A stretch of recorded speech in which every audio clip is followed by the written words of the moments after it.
Okay, so Donald Trump. Donald Trump. I've set up a public relations canvas here for him around how he builds the key relationships he needs to achieve his goal, which is to get re-elected. Thought it'd be an interesting one to do because I think there's some fundamental flaws in his strategy, and I wanted to just look at it and tell you how I would do it. So we've got here the desired outcome. Well, we all know Donald wants to get re-elected in 2020. Now he's assuming, the hypothesis here, that the key is to appeal to his base. If he keeps his promises that he's so very keen to point out that he's keeping, then he'll get re-elected by appealing to his base. They're the key. But these are some assumptions that he's making. With the key relationships, he's assuming that they're Trump base, Trump core voters. But I think that it's actually more important. I think the swing voters are key, because Trump voters, as we've seen over the last few weeks, don't really seem to be bothered by anything that happens. If he does things which are socially unacceptable to the majority, Trump voters will still keep voting for him. So I think actually the key of the swing voters, the people that voted for him in 2016, rather than voting for Hillary. And as we've seen from the polls, if we believe the polls, then the swing voters are starting to move away from Trump again. His approval rating is sinking, while the core is staying strong. It's weakening with those swing voters in the key states, Pennsylvania, Wisconsin, Michigan, and Ohio. Mutual benefit. Now, Trump seems to think that changing the status quo, somebody new, somebody that isn't a politician, is going to be the key. And in 2016, it could be argued it was, but I don't know that it's going to work again in 2020, because Trump will be an insider by definition, and, well, people may want to go back to the status quo. We're only 7 or 8 months into a Trump presidency.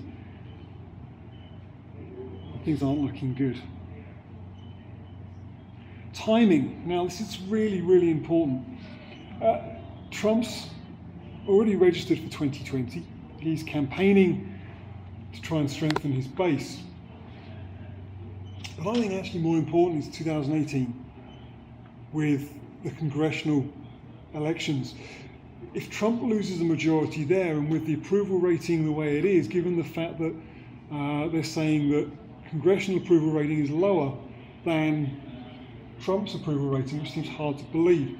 If Trump loses control of Congress, he's in trouble because he won't be able to get anything done. He can't get anything done with a majority there.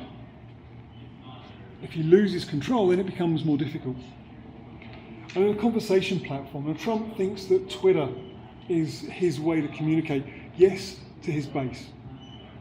To the swing voters, I'm not sure that's going to work. We already see that amongst Trump's base, they wish he'd stop tweeting. So how's he going to get to his base? We already know the mainstream media are critical of anything Trump does. So Trump isn't going to have the same flexibility. He's not going to be able to manipulate the message in the way that he does on Twitter using mainstream media. So I'm not sure about that. Trump's using rallies, but again, they're talking to his base, they're not talking to the swing voters. And I'm not sure what's that's going to work out.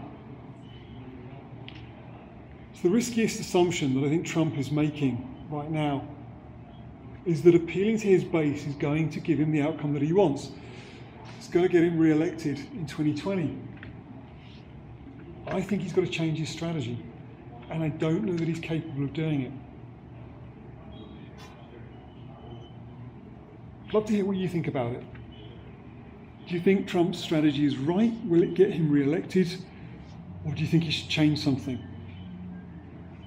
If you think he should change something, what should he change? If you're a Trump voter, I'd love to know what you think of his strategy. If you're one of the swing voters, I'm really interested. because I think you're going to be key to Trump getting re-elected or being booted out of the White House in 2020.